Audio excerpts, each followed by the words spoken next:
Welcome back to Munro Live. Well, we're actually kind of on a field trip today. We had the ability this afternoon to come and visit Grounded with their, first I wanted to say electric RVs, but then you've explained that it's actually beyond that. There is more to actually talk about. Now, we did have the chance to visit with them about a year ago and saw some of their previous product. And this behind us is actually your G1 version, correct? Right. And this is on a Ford chassis. And both of these vehicles, your philosophy is to actually build these into existing market vehicles rather than having to fully customize the exterior, the drivetrain, all that stuff. You're fitting within something that you can actually purchase. Now, I think that's actually kind of good because for a customer, if I'm actually buying this vehicle, I know that there is service, there's parts that match the vehicle structure where I can go to a dealership, have that taken care of. And then the conversion, everything that you do inside is you. What would you like to say about some of these vehicles before we see your new product?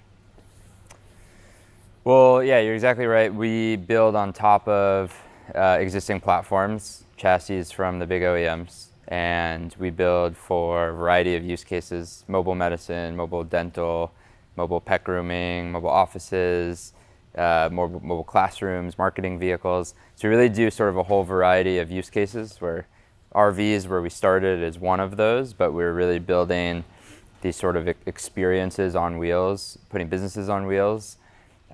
We also have, in addition to the whole modular system inside of how we build the whole interior, which we'll obviously talk a lot about today, we also have a software component. So we build and design an electrical system inside the vehicles. We have a sort of telematics aspect of the product where customers, both on the RV side and commercial side, can remotely monitor and control everything in the vehicles through a mobile app and a fleet dashboard. So we can also talk more about that. And then I would also say, so this behind us is the G1. This is our first generation product. We built this 3 years ago. It was really almost more of a prototype. We're now today on the G3. Last year's video with you guys was the G2. Today we'll go through the G3. So yeah, super excited to go through it. Now, so we've explained in the past the RVs, but how do you reach out to your customers for those other uses? Because I'm assuming that you have to really work with them to try and meet their needs. So how did that happen? Did a dental office come to you? Did a search and rescue team come to you and actually say, can you fit this? Can you make this for us? How did that actually come about, trying to branch out? Yeah, so it's pretty interesting. The way all this started was I built a camper van, a gas-powered camper van, Chevy Express 2500 low-roof cargo van during COVID. I bought a 20-year-old AT&T work vehicle, upfitted the whole thing in my garage, and lived in that for 6 months and traveled all over the country. I was working remotely. Company went remote. I had been living in Manhattan in a small studio apartment. 200 square foot apartment, and everybody said that would be the smallest place I'd ever live, and I said hold my beer and moved into a camper van. That was a great experience. Had problems, a lot of problems relating to the combustion engine, blowing exhaust, making noise, in nature.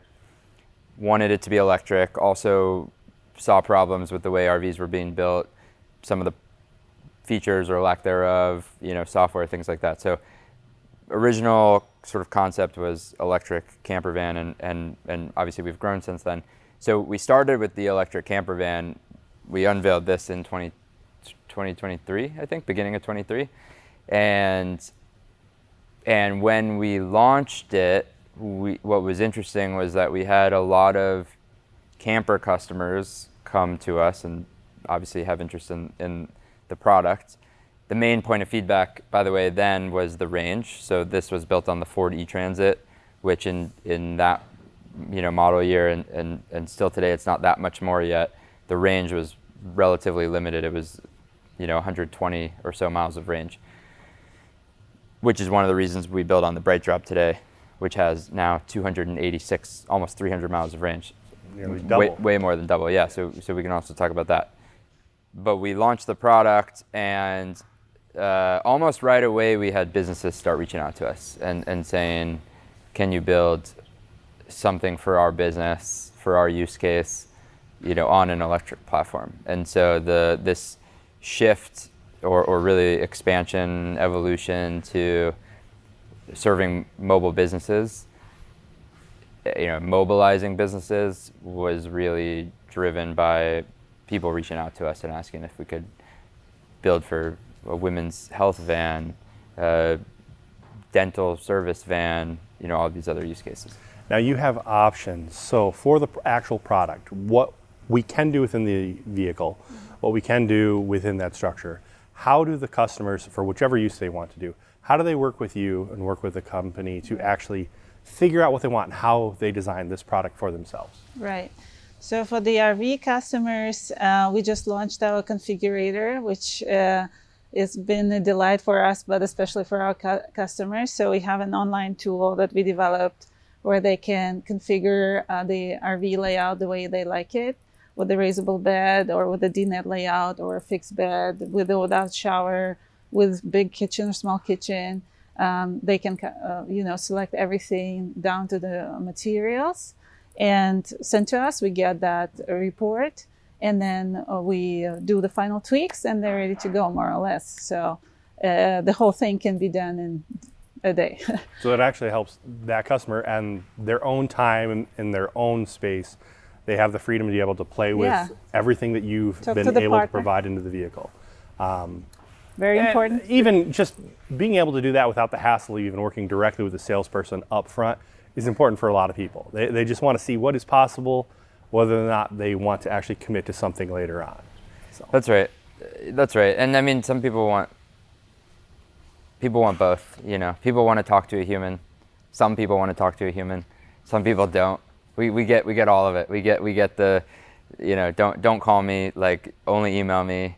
Let me just submit the configurator tool. Like, we get those people, and then we get the people who are like, I need to talk to a human. I have a million questions. I want to talk on the phone. So I think having both is useful. But I was going to add something on the configurator tool side of things. We'll walk through the factory here today, but part of, I think it's almost a trope now, this idea of, especially with the Reindustrialized conference happening downtown Detroit today that I just got back from, the product is the factory, is like a thing you hear a lot. And one thing that we have been innovating on sort of in the back end is software for the business. So there's the software in the product, which I mentioned before, but then there's software for us on the back end of the business of the configurator tool, which allows customers to choose their different modules, which modules they want, where they want them to go, press submit, and then that sort of automatically having downstream effects of, okay, we know exactly which CAD models for which modules now need to be brought together for this person's van. You can auto-generate sort of dynamic BOM, right, for that particular configuration.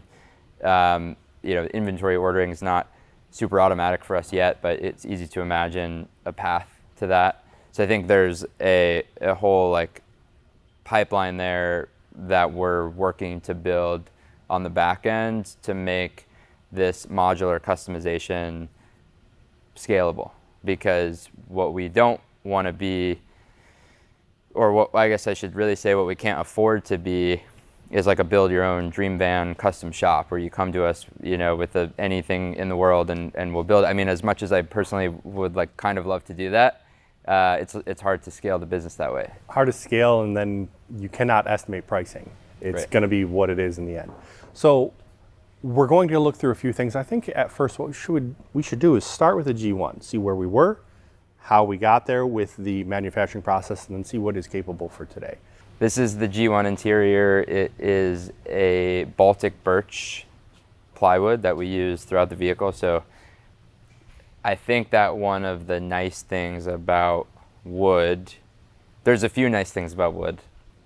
Number one, it's super easy to work with and very forgiving kind of during the manufacturing process. If you cut it the wrong way or something like that, you can sand it, you can make some cuts in real time once it's installed. So in terms of like a prototyping material, it almost can't be beat, really, in terms of you're changing the design on the fly, which especially back in 2022 when we were building this was obviously the case.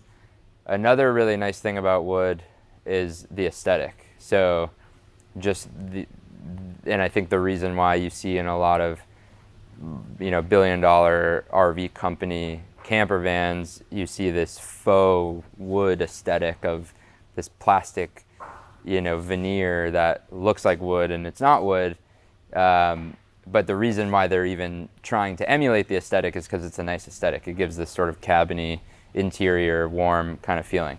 So you're mentioning the new, very, very high ends that are trying to mimic wood. But when I see this, I'm actually thinking vintage. I'm thinking 1950s, 1960s. Yeah. Those vehicles, Yeah. the Westcraft vehicles, all those interiors were very thin paneling walls.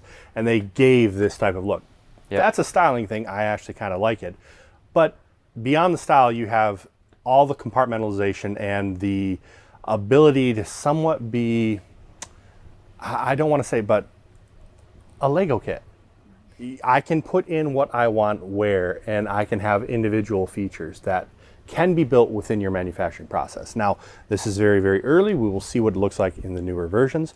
But how would you go about building these components?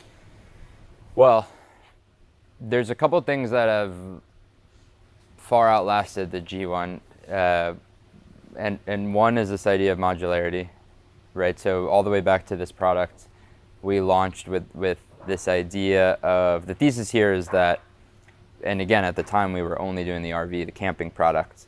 The thesis is that part of why there's this ginormous DIY community in camping, camper vans, RVs, is because, I guess it's like a personality type thing, but also I think it is a signal that there's something not being served in the market, right? So like you wouldn't, like for me personally, right? Like I wouldn't go spend the time and energy to learn how to do all this and build my own if I could just go easily buy something that exactly met my needs at a price I was willing to pay. And so the thesis being that everybody wants something a little bit different, and the big RV companies really just offer set floor plans. And so what you can see here is, like, especially on these cubbies, you see these lines, right? And so that's because, this is sort of its own storage module here. This is actually a toilet under here. But the reason why, you see this is because these were built as separate pieces, right? These are individual modules. And so we had a few other offerings where somebody could choose, if somebody didn't want a toilet in their van, they could do another storage module instead, for example. And so that's something you see here. That's something you'll see in the new product. The other thing that we did here that we've kept in the G3 is we have a whole structure made out of aluminum that you can't see here, but that is built behind this. And so the reason we did that was closely related to the modularity idea of how are we going to have attachment points that are Lego-like, of plug this in here, plug this in here. And so our solution all the way back to the G1 was we basically built this whole sort of aluminum cage, and that cage gets mounted to the vehicle attachment points. And then from then on, we're working sort of within our canvas of that system. So whenever we're talking to automotive customers that want to have a vehicle that they want to build 300,000 of a year, we normally tell them you want to limit the options. You want to limit anything that would be custom. You want to have everything be the same, and then we would design tooling dedicated for each part, allowing them to have mass volume. But this is not that. You want the customization for this product. Yes, you may be using a mass volume vehicle shell, but everything that's internal, you want to be able to move around. You want to be able to have the modularity in those individual components. So I don't want tooling that is unique to every cabinet, every feature. So how are you using your CNC layout for these components?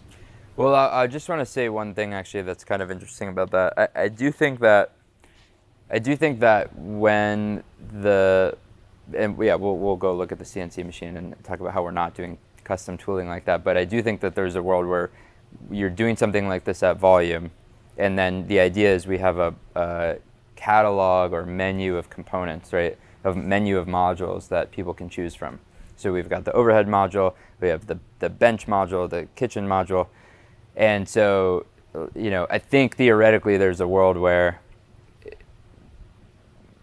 it doesn't matter that everybody's getting something a little bit different, because with sort of the law of large numbers at a big enough scale, there's going to be volume on each individual module or close to it, right? And so maybe there's a world where, okay, it is actually custom tooling for this part and this part and this part, and then these are the modules.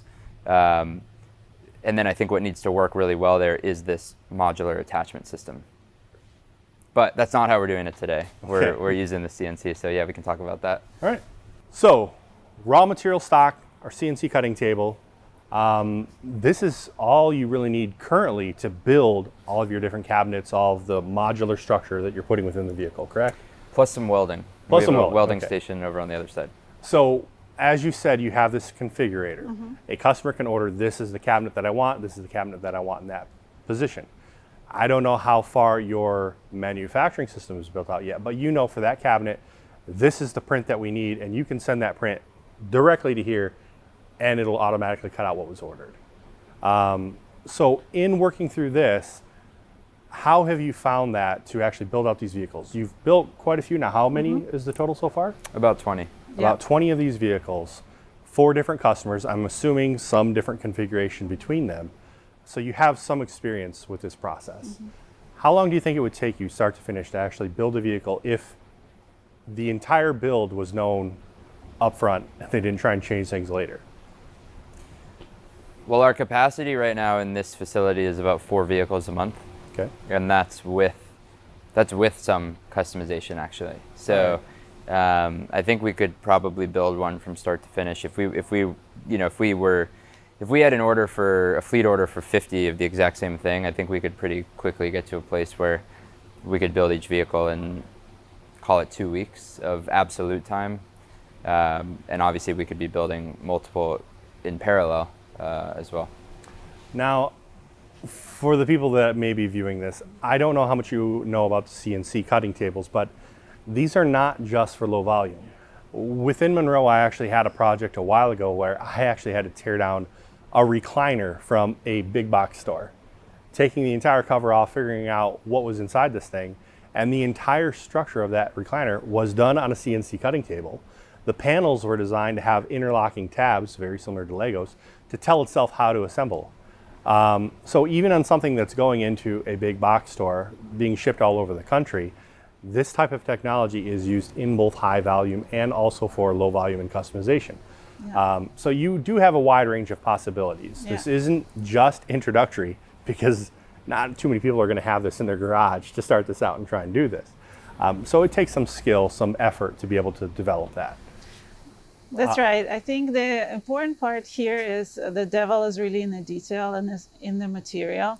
So in the classic RV sort of manufacturing process, they have a lot of sandwich materials that, although you can CNC, you will have to treat the edge and cup sort of like the raw foam or whatever is inside that sandwich to protect it from moisture and also to, aesthetically clean it up. So our big step forward in speed to manufacturing in the last generation has been deep material work. As we were searching for materials that you cut once and they come off the CNC and they're ready to be installed with a minimal touch of hand, sort of. And that took quite a lot of effort to figure out something that will be as comfortable to somebody as wood in the interior, like you discussed before, and a place where people want to spend time in. But it cuts all of that manual work on finishing post CNC the edges. So Can you show me an example of that? yeah. So here, for example, you can see our panel. These are a fantastic, very new material that we found, and we are partnering very closely with 2 different suppliers for this. These are recycled white goods appliances, so fridges and so on, with inclusions from other recycled goods that they found. These are white, but we have some that are have more color to it. It could be marine nets or single-use utensils or various other recycled things like bread tags and so on, which add a really lovely texture. And as you can see, this is just cut, not even sanded. It's very smooth. So we maybe like go over it once with the sanding paper, but then it's ready to be mounted. So on every kind of step of our process, we try to what we call find honest materials that look and feel beautiful just as they are, and they don't require veneer or film or anything else. And that has really cut down our assembly and touch-up time. So when we would score things on things that we would develop the manufacturing process, we would normally call that a multi-touch. It's something that you have made, but now you have to touch it again or touch it again. Every time I have to touch a component that's on the assembly line, that is more cost as a manufacturer that I'm putting into the system, more effort. By being able to have a material tied to a manufacturing process that you already have, that is eliminating the post-processing. You are making that much more efficient, saving your time on your floor, and a fairly nice and attractive material. And as you said, it's even recycled material, so getting some sort of a benefit or at least a feel good with that. So when we get to the G3, we can see how this stuff was actually put in place. Yes. Wonderful. Yeah, I would add something else about the CNC compared to, custom tooling, which is the iteration speed, the cycle time, right? So like cycle of new versions. And I think that this 2D manufacturing approach has been really beneficial for us at this stage of the company because we're on the 3rd generation of the product in 3 years, right? So we can really quickly go from concept, engineering CAD, engineering drawing, to something printed out on the CNC and then quickly assembled, versus if you talk about the alternative of creating custom tooling with molds and things like that, you're talking about time and you're talking about costs. And then you're talking about, once you spend the money and the time to develop that, you don't want to change. You really don't want to change that, right? So, so I think this has worked. There's sort of like a company philosophy aspect to this, which, I don't know, maybe it's right, maybe it's wrong, but we've taken this approach of fast iteration, taking feedback from the customer, incorporate it quickly, launch the next generation of the product, and just really make the product better fast and get it into real people's hands too, and be a revenue generating business early. So, what we didn't do in contrast is we didn't, go spend 2 years in, closed door R&D, develop all the custom tooling, and then day one start manufacturing at volume. And obviously there's pros to that. Like your costs are going to be low from day one on an ongoing basis once you have all that tooling set up. But I think there's also some cons, and I think there's some advantages to us doing it this way and sort of almost like walking up the stairs as a company, with the product evolution. And so I think we can there's a world where we get to a place like that, in a couple of years where, okay, now we're doing higher volume, now let's start to invest in custom tooling. But I think this has served us well in some ways from just an iteration speed perspective. So what we're actually looking at here, this is a vehicle as you would receive it, correct? For the most part. For the most part. A little bit different. Yep. So this is on a GM vehicle. This is what GM would produce and then ship to you. Now, I know from my own manufacturing experience that I've had vehicles side to side, I've had them off by up to 15 millimeters in the past. We were doing large instrument panels, and at one time they couldn't even fit in the vehicle. None of this you have any control of, but yet you're trying to make a modular system to fit within this. So what do you have to do if you find out there's something that really doesn't fully work with what you've designed? Well, we have number one, get a fantastic engineering team. Okay. So we've got that. And they have worked out quite a lot of kinks in terms of how to deal with the tolerancing. And our previous topic of being able to recut something on the fly is, of course, super helpful as well. But our team found a lot of hacks and tricks into allowing the tolerancing to go where it's invisible, so towards the floor, for example, and that allows you to keep clean lines in between the panels on the ceiling. And if there is a little bit of adjustment, it is covered by the cabinetry and these sort of approaches. Plus, we build out the cage inside to which we mount, which also gives us more control over it. These walls are not superstructural, and that's also creates sort of like a moat for us in the market, because it takes a minute to learn how to build the structure, insulate it. It is not the same as building, on a Sprinter van that has hard walls and you can, mount directly to. So this is mostly as you would receive it, but what do you take back off? Can you kind of explain some of the things that you would use, wouldn't really use, and what type of benefit you get from removing some things as you've purchased it? So there's no door. There's no back door on this one, Okay. and that's because that's one of the biggest things we remove. So we get rid of the garage door now. So it comes with a roll-up garage door, the Bright Drop does from GM. We get rid of it, we replace it with a more standard swing-out door that I'll show you. And we do that for a couple of reasons. One is insulation, so garage door is very difficult to insulate. Two is interior ceiling height. So the garage door, when it's rolled up, it needs a place to go. And so in the G2, our ceiling had to basically drop down in the back half of the vehicle, which we no longer have to do, so we get that height back.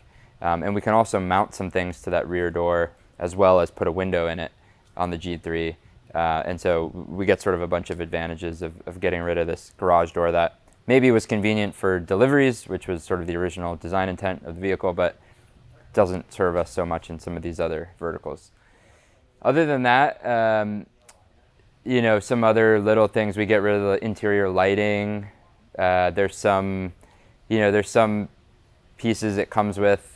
This one actually came with a spare tire on the side, which we will still include with the vehicle, but not sort of where it was.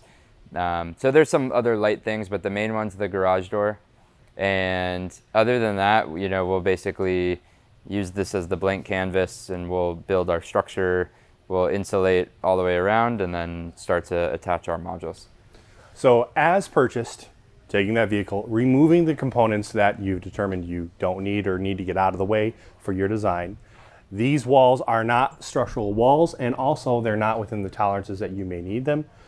Building an aluminum frame inside of this vehicle to give something that you have control over the tolerance of. Once you have that frame, then you can start working with the configurator that the customer put in, saying, all right, these are the components that I want. You're hoping now those will fit to the frame that you've built, and they can design this up any way they want. So could we see the G3 and a finished product of how that would look? Let's do it. So this is the G3, your latest version. Now, we saw the vehicle that is being prepped right now, and that's actually a smaller chassis than what this one is. This is actually a larger vehicle. What is your range of sizes that you're actually able to provide to a customer? So right now we're building mostly on the GM Bright Drop. The Bright Drop comes in two lengths. It comes in a 19.5 foot length, which is what we saw inside that we're about to start building. And then it comes in a 24 foot length, which is what is behind me. So that's the Zevo 400 and the Zevo 600. So we'll build on both of those. We also, our goal is to be platform agnostic when it comes to vans. And we're only building right now on the Bright Drop and the 4D Transit. So we can also build on the E-Transit. And in the future, you could imagine us building on the Rivian van, the Mercedes E-Sprinter, the Ram Electric ProMaster, where a customer could sort of choose in that configuration process which platform they want to build on top of. This type of freedom is nice. Okay, so this paint. At first I would almost say you're looking pretty hippie. And I thought that this was a wrap, but it is not. Yeah, you want to see the side? Check out the side too. Nadia, do you want to talk about the artists? Yeah, for us being a startup based out of Detroit, it was a question of identity and pride to work with local artists. And this is a second collaboration with famous Detroit duo of muralists, Ivan Montoya and Joy Salomon.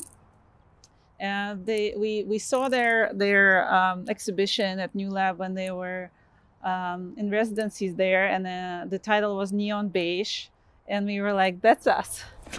Because it's a part of our brand design. We have sort of like a mix of sandy colors and forest colors with a touch of neon, and this duo is really feels our vibe. So we asked them to represent sort of like where technology meets nature, to paint the van, and this is what they envisioned. Okay. So in getting into this vehicle, of course you have the front doors, and we have the rear door, which you just said that you're removing the roll-up door, and this is what you're putting in its place, correct? That's right. All right, well, let's show us what you got. So rear door, you have the window. So we actually build the frame on the sides for the door to be able to fit. The door itself has 2 inches of foam insulation throughout, and we have the window there. And this is the interior. So even though this is a bed in this configuration, I still have a pass-through from the rear door unless I have this set down for a bed. So correct. So this is the sort of dinette area, and basically this transforms in between booth style seating like you see here and a bed. So in the booth configuration, you can sit 3 people across here really comfortably. I mean, quite frankly, you could fit four people here probably across each way. So 6 to 8 comfortably sitting around this table. The table moves on a couple different axes. And then at night, you can basically drop this table down, and then there's one additional piece that comes over here. And then the cushions slide down like a futon, and now you have a California king size bed here. Or you can leave the table in the middle, and then if you have kids, for example, just have a twin bed here and a twin bed there, and sleep 2 across. And then above me is also a bed, and this is just shy of a queen. In between, it's kind of in between a full and a queen, and it's a raisable bed. So this bed actually comes down from the ceiling. So when you said 3 people across, when I was looking from the back, I was almost thinking to myself, oh yeah, that's his salesman trying to say that's 3 people across. And now I'm gonna actually get in here. I think I would probably try and advertise 4. There's actually quite a bit of room at this bench and at this booth. So yeah, thank you for not exaggerating that. I'll exaggerate for you. So this version, I have the table. This does convert into a bed. I have the bed hid up here, which we'll be able to lower down a little bit to see that on camera. I have a kitchen and I have a bathroom, and then what looks like closet storage. So how do you pick the features, or you or the customer pick those type of features and where to put them? Yeah, we have a sort of like a grid system and a logic that we programmed of which modules can go where depending on the plumbing or the storage for the battery and all the things.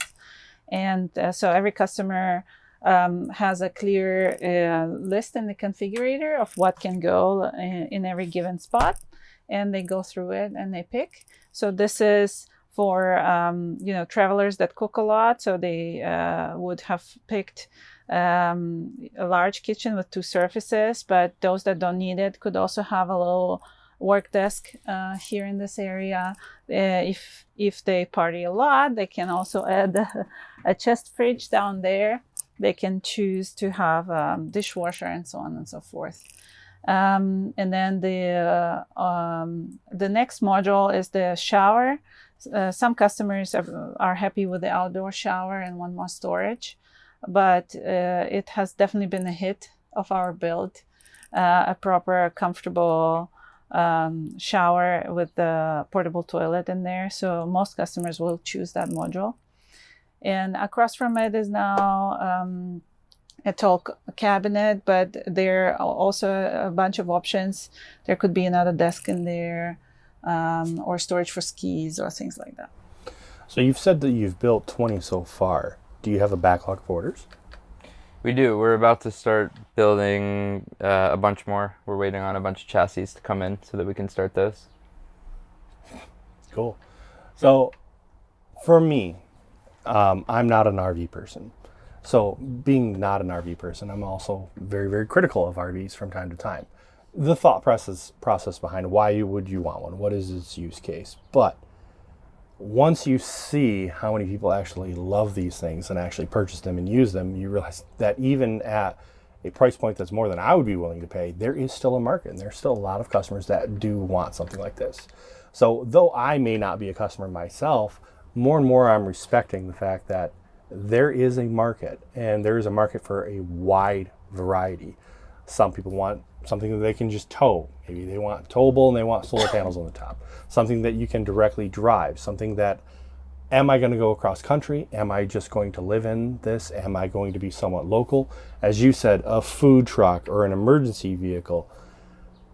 I hadn't even thought about those types of use cases and those types of customers, but there is a customer for everything. And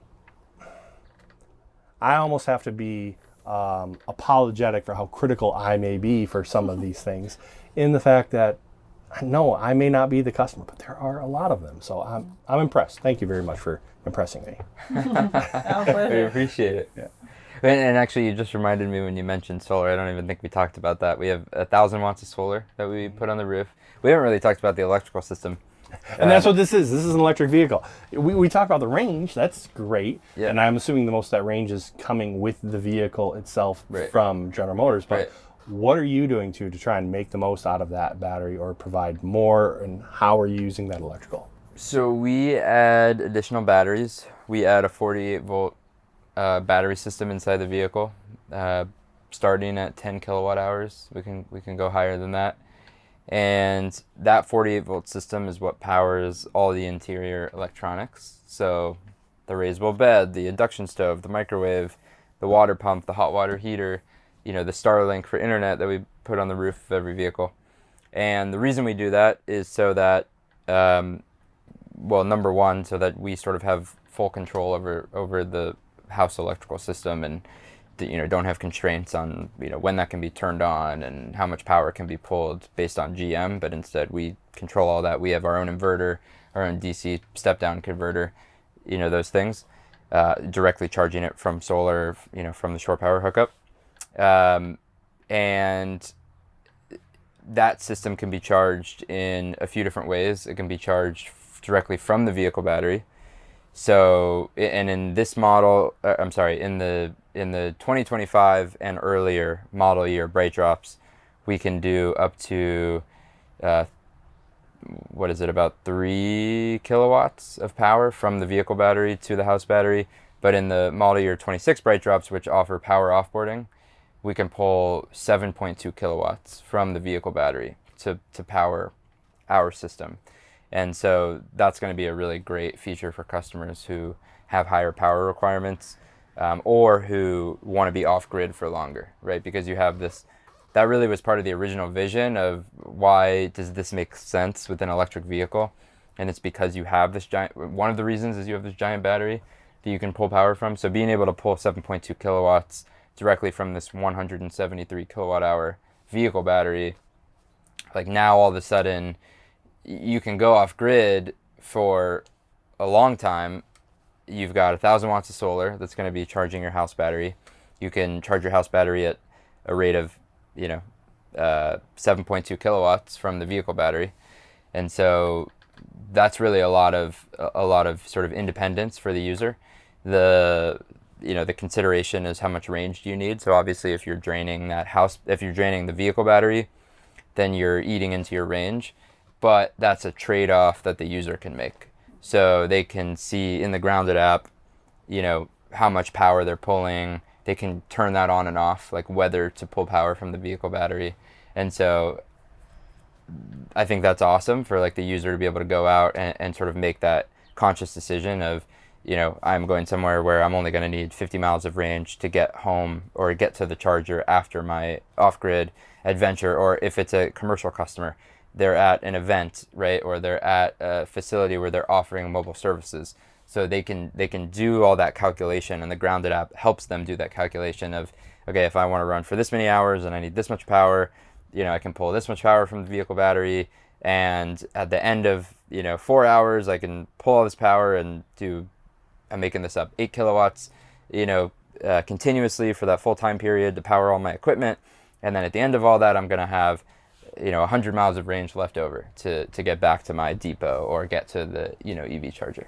So I think we talked about this briefly before, but we call it an aerospace inspired cabinetry construction approach. And what that means is we're not building traditional cabinetry like wood cabinetry where you frame up and glue wood and nail wood together. Obviously we're not using wood. And so what we do is we use aluminum tubing like this, and we basically frame up all the cabinetry with this, and then we put faces in it, the recycled faces, and this wood alternative. This is actually a rice-based material that is rot resistant, water resistant, and a lot more durable, but gives the wood-looking interior feel to it. Do you have a weight savings there as well? And there's some weight savings as well. Yep, it has a higher stiffness than plywood.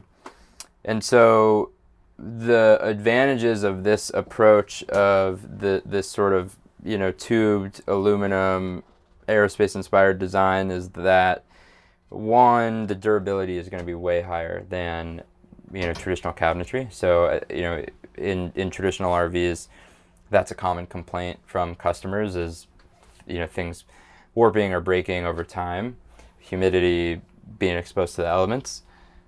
The other advantage is from an industrialization and manufacturing perspective. There's a lot of human error in the manufacturing process of assembling wooden cabinets. Somebody, glues something up a little bit crooked or something like that. And so the nice thing about this is it's very hard to get wrong. You get all these perfect right angles from the structure of the tubing. And we can also create sort of manufacturing jigs to streamline that process, the assembly process of these. Mm-hmm.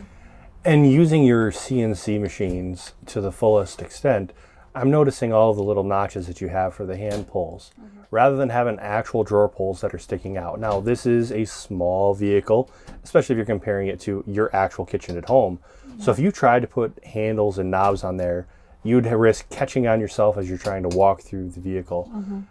Those notches, technically, they're free. They're not a purchase component. You're not paying $5 to $10 per handle in all of those locations.